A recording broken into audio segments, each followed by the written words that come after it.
평가를 막 하고 그렇습니다. 근데 보통은 신랑이 아깝네 보다는 신부가 아깝네 하는 분위기로 몰아가야 이게 결혼식이 이제 좋은 거예요. 그죠? 그날은 신부를 위한 거예요.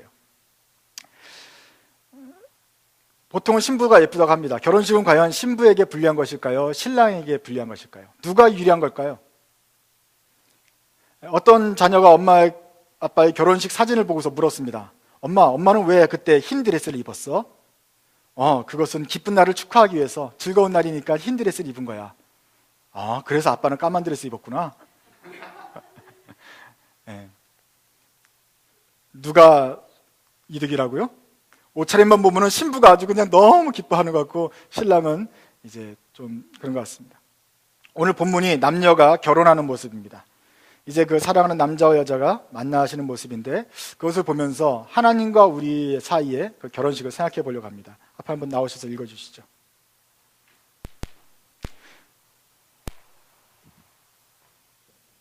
남자는 적당한 시점에서 이것을 전해주면 되겠습니다. 올라오셔서.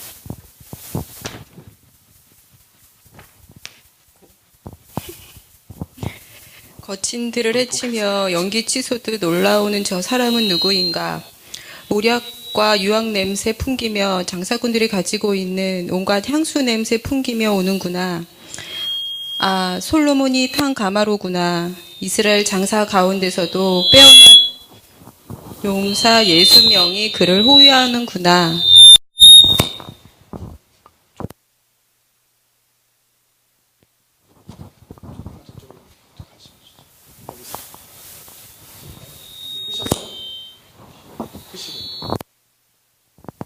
모두들 칼로 무장했구나. 전쟁에 익숙한 군인들이 야간 기습에 대비하여 저마다 허리에 칼을 찼구나. 솔로몬 왕은 그 가마를 레바논의 나무로 만들었구나. 기둥은 은으로 입히고 닷집은 금으로 꾸미고 자리에는 보랏빛 털을 깔았구나. 그 안은 사랑으로 가득 찼구나. 예루살렘의 아가씨들아, 시온의 딸들아, 나와서 보아라. 솔로몬 왕이다. 그가 결혼하는 날 그의 마음이 한껏 즐거운 날, 어머니가 씌워준 면류관을 쓰고 계시네. 아름다워라 나의 사랑 아름다워라. 너의 속 그대의 눈동자는 비둘기 같고 그대의 머리채는 길랏 비탈을 내려오는 염소떼 같구나. 그대의 이는 털을 깎으려고 목욕하고 나오는 암양떼같이 희구나. 저마다 짝이 맞아서 빠진 것이 하나도 없구나. 그대의 입술은 붉은 실 같고 그대의 입은 사랑스럽구나. 너울 속 그대의 볼은 반으로 쪼개놓은 석류 같구나. 그대의 목은 무기를 두려고 만든 다윗의 망대, 1000개나 되는 용사들의 방패를 모두 걸어놓은 망대와 같구나. 그대의 가슴은 나리꽃밭에서 풀을 뜯는 한 쌍 사슴 같고 쌍둥이 노루 같구나.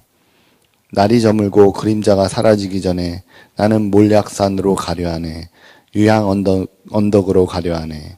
아름답기만 한 그대 나의 사랑 흠잡을 데가 하나도 없구나. 레바논에서 오너라 신부야.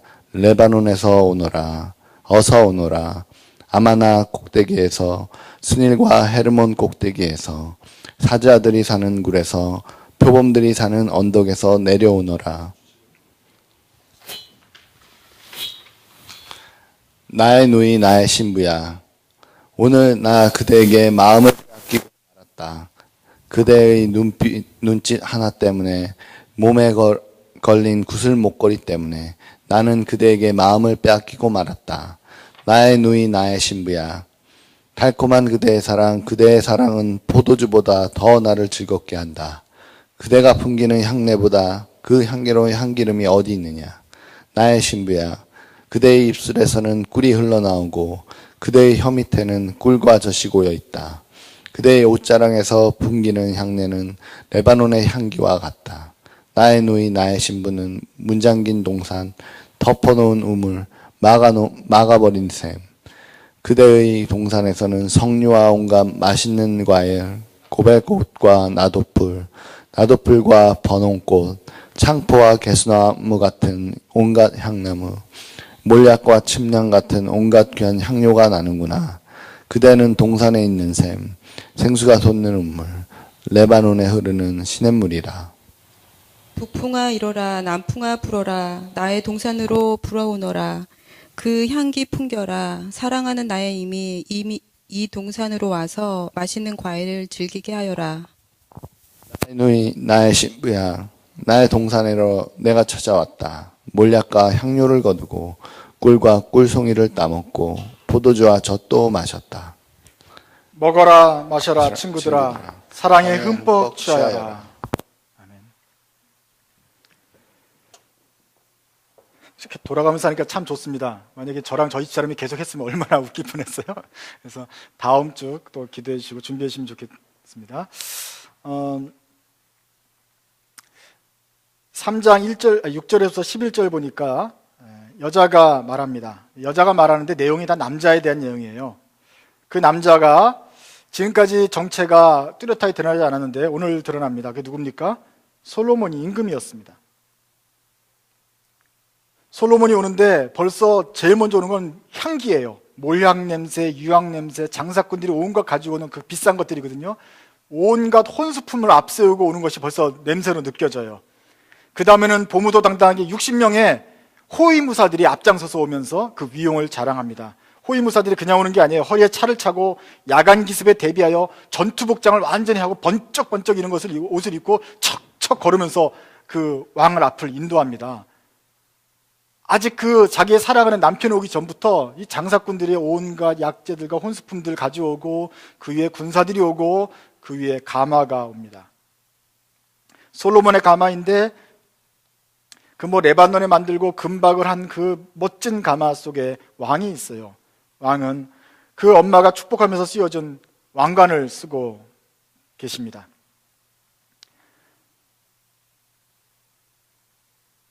이 날이 어떤 날이냐?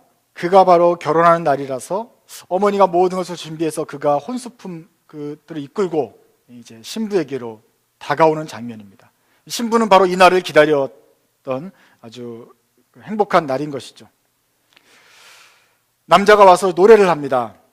원래 이제 문을 들이고 노래를 하는 장면이에요. 남자가 얘기합니다. 아름다워라 나의 사랑, 너울 속에 그대의 눈동자는 이렇게 쭉 얘기를 하는데 그 이야기들이 참 가관입니다. 이빨은 어떻고, 머리채는, 입술은, 볼은, 목은, 가슴은 이렇게 해가지고 한참 이게 너무나 이게 아름답고 구체적으로 나오기 때문에 옛날부터 이 유대 사회에서도 아가서는 어린애들은 읽지 않는 책으로 이렇게 될 정도로 이 표현이 아주 풍성한 표현이었습니다. 그러면서 뭐라 그러냐면은 7절입니다. 아름답기만 한 그대, 나의 사랑 흠잡을 데가 하나도 없구나. 이는 어쩌고 저쩌고 하면서 순결하고 새하얀 그대 흠잡을 데가 하나도 없고 그냥 아름답기만 하구나. 솔로몬 임금이 그 여자를 보면서 이렇게 말을 합니다. 이 말을 이제 곧이곧대로 여러분이 믿는다고 한다면은 누가 아까워요?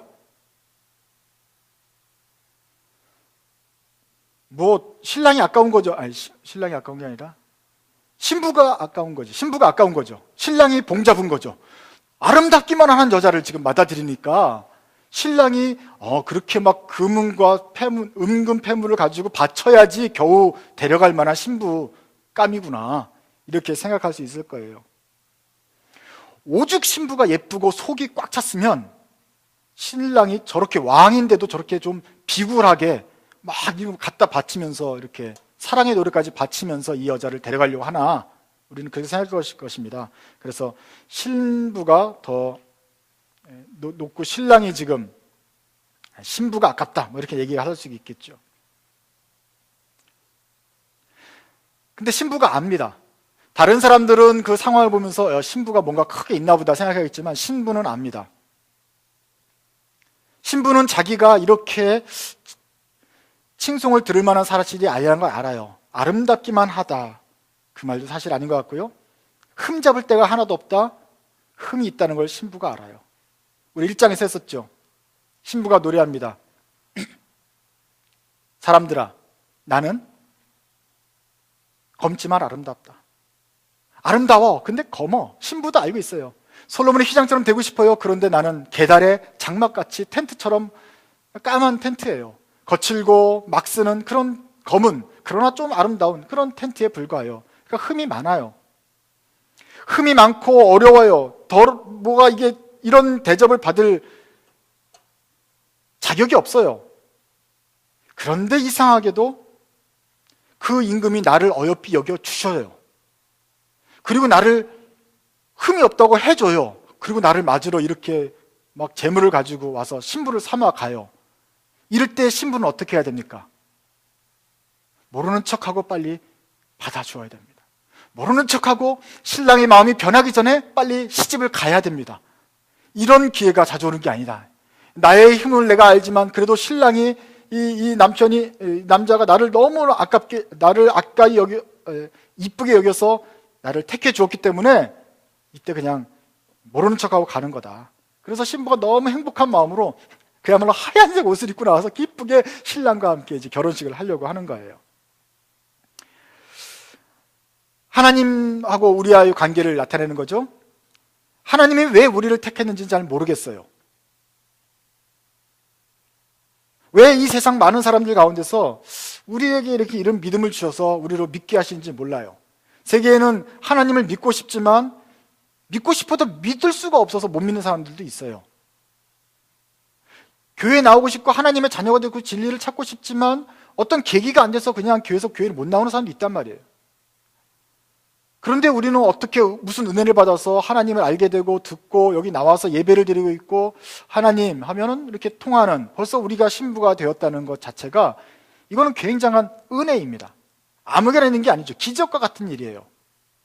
왜 하나님이 하필이면 저쪽 아프리카에 있는 어떤 사람이 아니라 왜 하필이면 한국, 그것도 미국에 있는 우리들에게 이런 은혜를 주셔서 내가 여기 와 있는지는 잘 몰라요.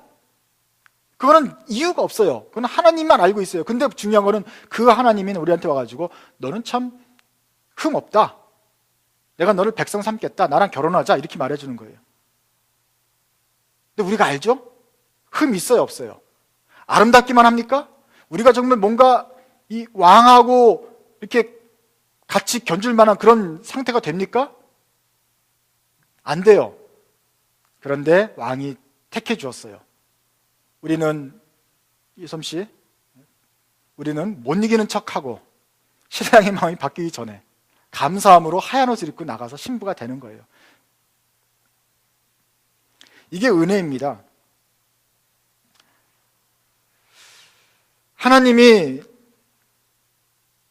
우리를 흠잡을 데 없다고 택해 주셔서 사랑해 주시는 것, 이게 참 감사한 일이죠. 우리가 믿는 하나님이 전능하시고 모든 것을 다 아시는 분인데 눈에 잠시 콩깍지가 씌워서 실수하신 걸까요? 아니면 하나님의 그 굳은 마음, 전능하신 마음을 누가 훔쳐가가지고 그 마음을 약간 희미하게 만들어서 하나님이 실수로 우리를 그냥 덥석 잡은 것일까요? 하나님의 마음을 누가 흔들겠어요, 감히? 그런데 성경은 우리가 하나님의 마음을 훔쳐갔다고 표현합니다. 우리 보잘것없는 우리 사람들이 감히 하나님의 마음을 훔쳐갔어요. 빼앗아 갔어요. 그래서 이런 고백이 나오죠. 나의 신부야, 오늘 나 그대에게 마음을 빼앗기고 말았다.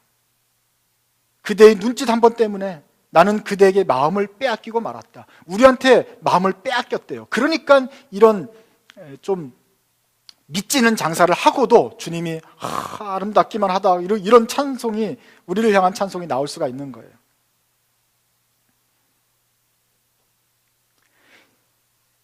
이럴 때 우리의 자세는 바로 그런 사랑을 갖다가 우습게 여기거나 하지 않고 이 사랑의 고백을 귀하게 알고 우리가 반응을 하는 것입니다. 일단 신랑의 고백이 아직 안 끝났어요. 8절부터 보면 신부야 나와라, 표범용 사는 굴에서 나와라, 내가 너한테 마음이 빼앗겼다, 포도주처럼 정말 나를 즐겁게 하는구나, 신부야 나와라, 그렇게 말을 해요.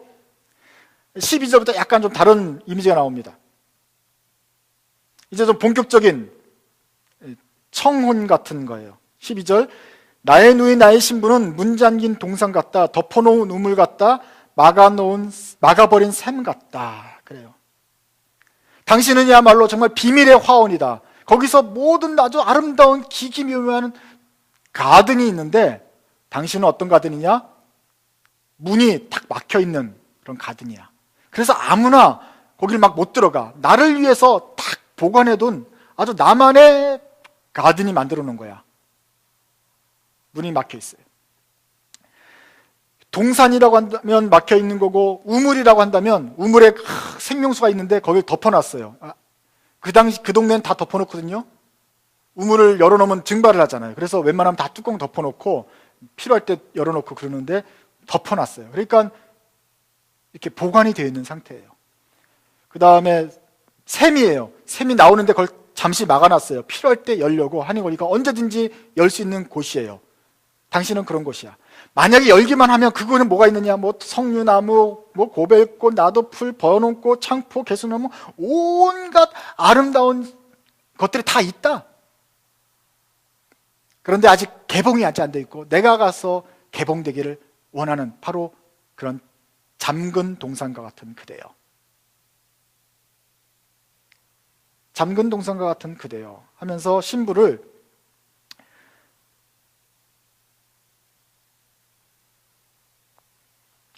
찬송합니다.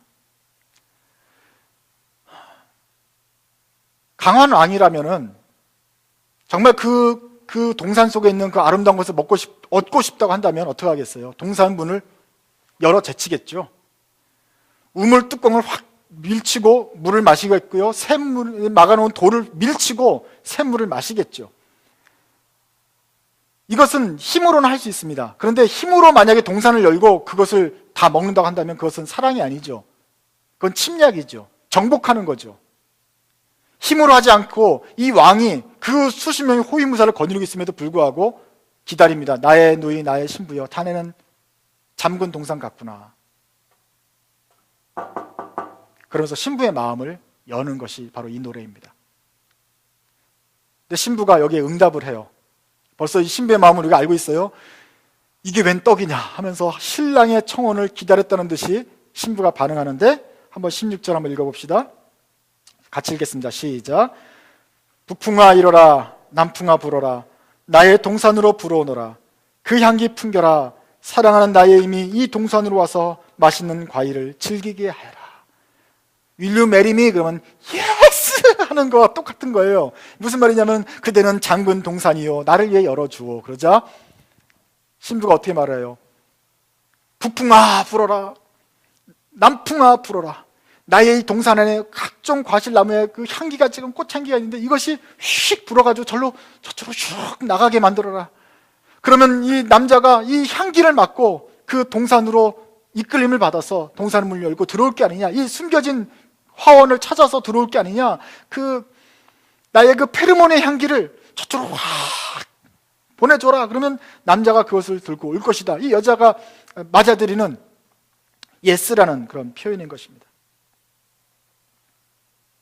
북풍아 불어라, 남풍아 불어라. 나의 동산에 가득한 향기를 바람을 타고 풍겨가서 나의 힘을 이곳으로 이끌어 주어라. 이것이 여인의 응답입니다. 믿음은 하나님이 주시는 거 맞습니다. 우리가 아무리 해도, 무슨 일을 해도 믿음을 얻을 수는 없죠. 그 왕의 사랑을 우리가 어떻게 빼앗을 수가 없습니다. 그런데 왕이 먼저 우리를 어떤 이유였는지 먼저 선택해 주시고 사랑해 주시고 우리한테 마음을 빼앗기셨으면 그때 우리의 할 일이 하나 남아 있습니다. 왕이 우리의 마음을 확 그냥 무조건 빼앗아 갈 수도 있겠지만 왕이 인격적이신 분이기 때문에 기다려줍니다. 앞에 와서 우리의 문을 두드립니다. 그때 우리가 해야 될 일은, 이미 왕이 혼수품도 다 가져오고 모두 다 가져온 상태에서 우리가 해야 될 일은 예스, 마음의 문을 열고 우리 동풍아 불어라, 남풍아 불어라 하면서 우리의 잠근 그 동산의 문을 열어주는 것입니다. 그때 임금이 들어와서 정복하는 것이 아니라, 우리를 침략하는 것이 아니라 우리와 함께 아름다운 결혼 생활을 누릴 수 있도록 우리 마음으로 반응하는 것입니다. 이런 최소한의 과정이 있습니다. 여러분, 하나님이 은혜로 여러분의 마음의 문을 두드릴 때가 있습니다. 그럴 땐 너무 재지 마십시오. 너무 고민하지 마십시오. 이것은 날이면 날마다 오는 청혼이 아닙니다. 이것은 우리가 한 번 놓치고 다음에 또 얻을 수 있는 기회가 아닙니다. 이럴 때 이런 솔로몬 임금이 와서 우리에게 마음이 빼앗겼다 라고 고백할 때 우리가 예스. 흠도 하나도 없다고 말해주는 이때 예스라고 말을 해야 됩니다. 이 얼마나 좋은 조건입니까? 혼수도 필요 없대요. 왕이 신부값을 막 이렇게 가지고 돌아와요. 혼수도 필요 없대요. 그냥 숟가락하고 몸만 가지고 들어오래요. 예스.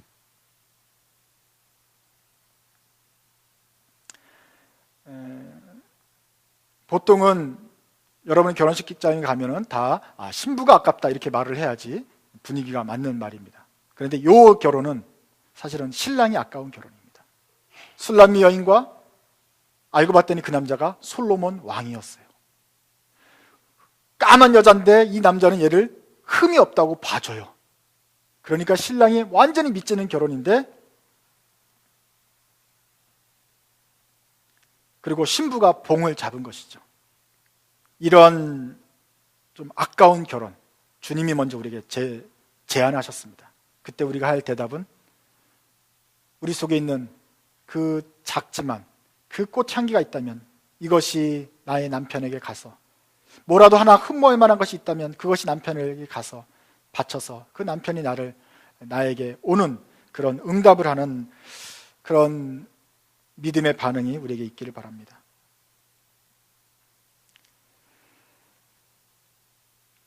잠깐 다른 쪽으로 넘어가면은 북풍아 불어라 남풍아 불어라 이 내용을 잠깐 우리 혼동하는 경우가 있었습니다. 1장에서 보면은 남자가 여자 보러 뭐라 그랬냐면 당신은 가시떨기 속에 핀 한 송이 수선화 백합 뭐 이렇게 말을 했거든요. 그래서 옛날에 우리가 들었던 건 어떻게 된 거냐면은 동풍이 불고 북풍이 불고 하면서 이 백합꽃이 막 가시떨기 속에 이렇게 부는 것을 가지고 고난에서 피는 어떤 열매, 좋은 것 이렇게 보았습니다. 이렇게 설명을 했죠. 백합꽃이 아주 연약한 거 아니에요? 그런데 주변은 다 가시떨기예요. 바람이 불면 어떻게 돼요? 백합이 흔들리잖아요. 흔들리면서 여기 가시에 찢기고 패이고 그래요. 그런데 아프죠. 그런데 이 백합꽃 찢긴 자리에서 진액이 나오고 향수가 나와요. 그러면서 찢기기는 하지만 여기서 향기가 울려 퍼져서 백합의 향기가 온 세상에 나가게 된다. 그래서 이 북풍이 불고 우리를 흔드는 시련도 결과적으로 그리스도의 향기를 나타내는 좋은 일이다 이렇게 설명을 했어요. 그거는 1장에서는 그 신부를 가시떨기 속에 백합화라고 표현을 했고, 오늘 여기서는 4장 16절은 동풍아 북풍아 일어라 남풍아 불어라, 이걸 갖다가 이 두 이미지를 합친 것입니다. 합치니까 동풍이 불어서 가시떨기에 내 몸이 상하게 돼서 백합의 향기가 퍼진다 이렇게 한 건데, 이것은 사실은 좀 전혀 상관없는 걸 두 개를 이미지를 합치니까 그런 해석이 나오죠. 은혜스럽긴 한데 합치기엔 좀 뭐한 것입니다. 오늘 3장, 4장, 5장까지 쭉 이어지는 걸 보면서 북풍이 불고 남풍이 부는 것은 우리 무슨 시련과 고난과 상관이 없죠. 바로 이 왕이 나에게 청혼을 할 때 그 북풍이 불어서 나의 마음을 좀 알리고 그 왕자를 나에게로 이끌어 달라, 뭐 이런 이미지에서 사용된 것입니다. 착오가 없다. 착오할 여지가 없다. 여러분 기억하시면 되겠습니다. 어쨌거나 결혼을 했습니다. 여자에게로 솔로몬이 가마를 타고 사람들을 앞세우고 온갖 재산이 아니라 혼수품을 앞세우고 쫙 도착하고 그 사랑의 세레나데를 듣고 여자가 응답을 했습니다. 응답을 하자 남자가 들어간 거죠. 나의 누이 나의 신부야, 나의 동산으로 내가 찾아왔다. 몰량과 향료를 거두고 꿀송이를 따먹고 포도주와 젖도 마셨다. 요 장면이 결국은 둘의 그 신비로운 결합을 나타내는 장면입니다. 그때 그것을 보고 신랑 친구들이 이렇게 고백합니다. 먹어라 마셔라 친구들아, 사랑에 뽀빠져라 하면서 잔치를 벌이고 있습니다. 구약은 신약의 그림자라고 하죠. 그래서 이 이미지가 신약 사람들에게도 충분히 이해가 되고, 특별히 예수님 오셨을 때 이 구절들이 비유가 됩니다. 예수님 오셨을 때 당신의 제자들은 왜 금식도 안 하고 슬퍼하지 않습니까? 그러자 예수님이 말씀하시죠. 신랑에 하고 같이 있을 때는 이건 잔치를 즐길 때지, 신랑이 없어져야 그때 금식하는 거다. 메시아인 내가 왔기 때문에 우리 여러분들은 이때 즐거워하고 기뻐하는 거야. 이렇게 말을 했습니다. 세례 요한은 예수님과 사람들이 연결되는 것을 보면서 내가 중매자로서 기뻐한다. 이렇게 말을 해요. 역시 예수님이 나타난 것을 신랑이 오신 것으로 비유해서 예수를 믿는 사람들을 신부하고 결혼하는 것을 얘기합니다. 또 잔치 나온 얘기는 또 있습니다. 예수님이 그러셨죠. 잃어버린 사람 한 명, 죄인 한 명이 내게로 돌아오는 것을 두고 하늘에서는 천국에서 잔치가 일어날 정도로 기뻐한다. 역시 예수님께로 죄인이 돌아오면 천국에서 잔치가 열린다고 그랬어요. 오늘 이 자매와 이 솔로몬 왕이 결혼한 것을 보면서도 친구들이 잔치를 벌이게 됩니다. 마찬가지로 우리에게도 마찬가지입니다. 한 영혼이 주님께로 돌아올 때 우리 교회 식구들이 안에서 잔치가 일어납니다. 그것을 보면 우리에게 기쁨이 있습니다. 그래서 교회 안에서는 늘 이런 사랑의 결합, 주님의 청혼을 받아들이고 그것에 예스하는 그런 일들이 일어나야 되고 그것을 지켜보는 것이 우리의 기쁨입니다. 이런 기쁨들이 우리 교회 안에 많이 있을 수 있도록 여러분 기도해 주십시오.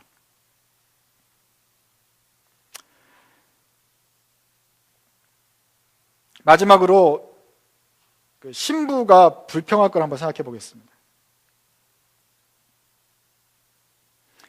결혼식은 했어요. 이런 완벽한 결혼식을 보면서도 자세히 들여다보면 신부가 불평할 거리가 있습니다. 그것이 사실 우리의 불평이기도 한데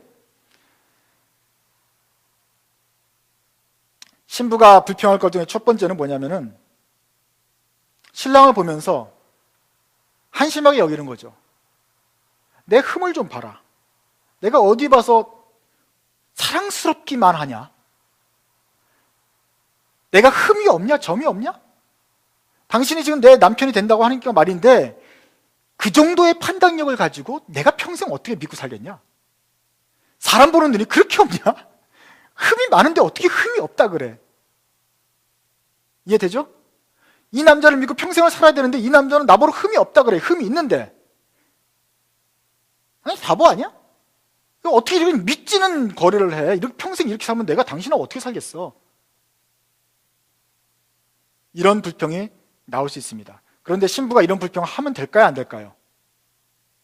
지금 상황이 그런 불평할 만한 게 아니죠. 지금 굉장히 믿지는 결혼을 하기 때문에 신부는 그냥 좋아서 그냥 예스. 신랑이 바뀔까봐 마음이 바뀔지 모르고 예스. 바뀌기 전에 예스 해야 되는 거지.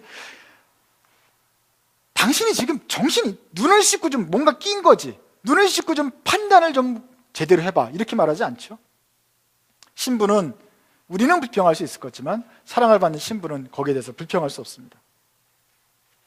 남자가 청혼에 오면 황공하여서 그저 기쁘게 결혼을 해줄 것입니다. 또 두 번째 불평은 이것입니다. 당신이 나를 사랑해서 청혼해 준 걸 알겠는데 그럼 저 많은 노처녀들은 어떻게 할 건데? 나를 구원해 줬다고 치자. 그래서 나는 당신과 결혼했다 치지만 쟤도 아직 결혼 못했고 쟤도 결혼 못했고 저도 지금 35 넘어가고 있는데 왜 쟤네들은 결혼을 안 해주는 거야? 왜 나만 결혼해 주는 거야? 넓은 마음으로 좀 다 같이 좀 해야 되지 않겠어요? 신부가 이럴 수 있습니까? 신부가 이런 마음이 들겠습니까? 아니 이렇게 말할 자격이 있습니까? 그런데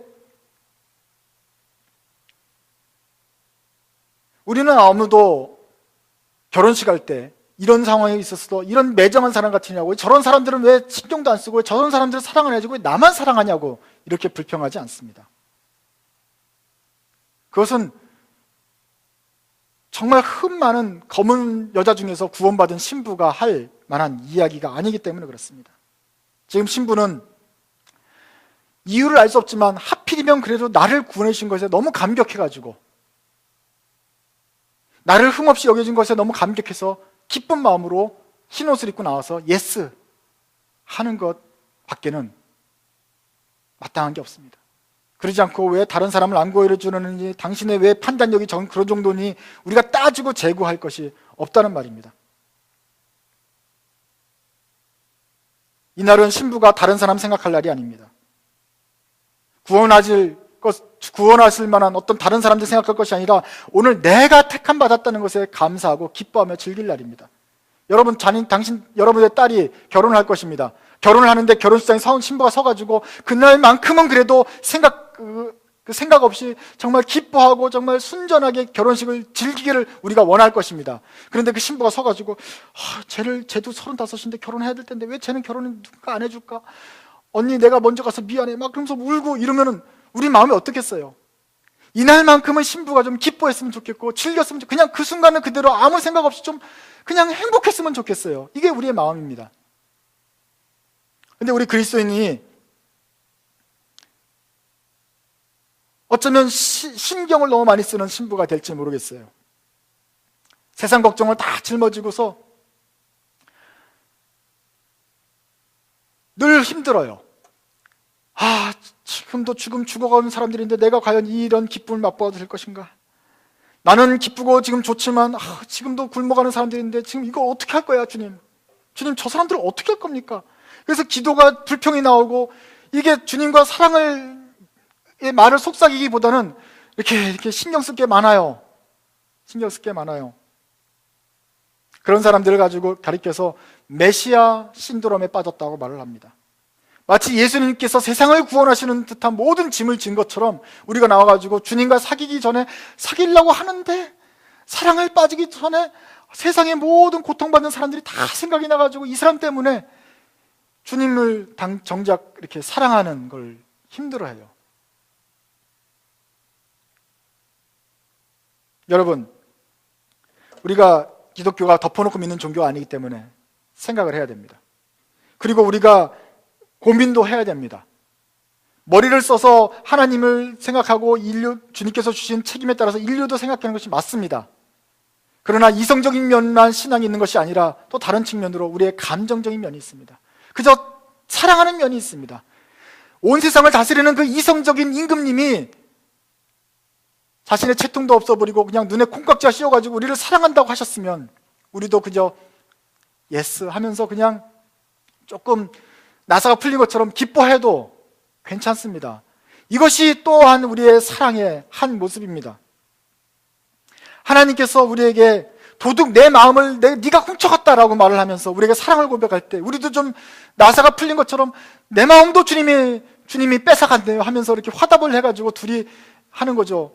그 16절 보면 북풍아 불어라 남풍아 불어라 나의 페르몬을 다 저 남자가 좀 맡아가지고 좀 나에게만 좀 이렇게 오면 좋겠다 할 때 저쪽도 가야 되고 저쪽도 가야 되는데 이런 신경 쓰지 말고 저 남자가 나만을 사랑했으면 좋겠다라고 좀 그런 면에서는 이기적이 되어도 좋다 하는 것입니다. 하나님이 나를 갖다가 생각하시면서 너는 아름다운 것밖에 없다라면서 막 그렇게 즐거워하시면서 왕관을 쓰고 가마를 타고 우리에게 찾아오시는데 우리가 그날만큼은 주님의 사랑을 좀 받고 그 행복을 좀 누리는 것은 죄가 아니다 하는 것입니다. 주님이 오실 때가 있습니다. 우리 마음속에 이런 깊은 기쁨을 주시는 그런 시즌이 있습니다. 그럴 때는 여러분 기뻐하고 즐거워하시고 결혼식에 참석한 신부처럼 그 옆에 있는 신랑 친구들처럼 기뻐하고 즐거워하십시오. 먹어라 마셔라 친구들아 사랑에 흠뻑 취하여라. 여러분을 우리가 사랑에 흠뻑 취하면 옆에 있는 친구들까지 사랑에 취하는 그런 효과가 나타납니다. 그러므로 여러분은 사랑을 받는 데 익숙해지십시오. 나중에 우리가 고민할 날이 올 것입니다. 금식하면서 세상을 향해서 주님과 함께 애통할 날이 있을 것입니다. 그때 금식하시고 애통하시고 주님이 우리 마음의 문을 두드릴 때는 또 우리 마음속에 큰 위로로 격려로 우리 마음속을 채우실 때는 여러분 기뻐하십시오. 그때가 여러분이 흰옷을 입고 주님의 음성에 화답할 때입니다. 우리 자녀들이 결혼식 때 흰옷을 입고 꽃을 들고 신랑 앞에 서서 즐거워하는 것을 우리가 기대하는 것처럼 주님께서도 우리가 이 결혼식 날 신랑과의 사랑을 속삭이면서 크게 기뻐하기를 기다리고 있습니다. 여러분 영혼 속에 이런 봄날의 기쁨, 신부의 기쁨들이 충만하시기 바랍니다. 우리 이 말씀 생각하시면서 조용하게 기도하시겠습니다.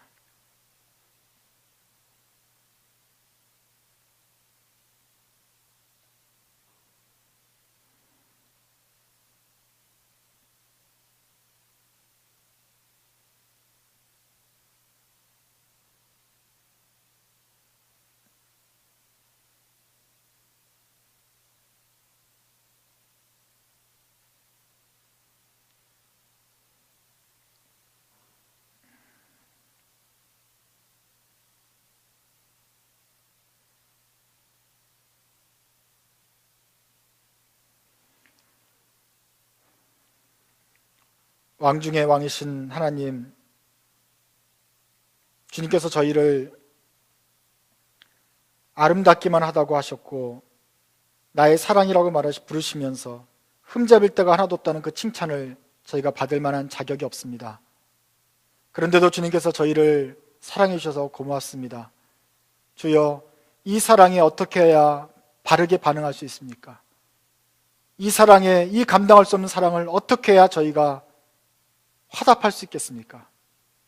우리의 마음이 기쁘게 하시고 우리의 입을 열어서 주님의 사랑에 반응하게 하여 주시고 우리 마음속 어느 하나라도 슬픈 구석, 어두운 구석이 없도록 그 주님의 사랑에 흠뻑 휩싸여서 기뻐할 수 있도록 도와주옵소서.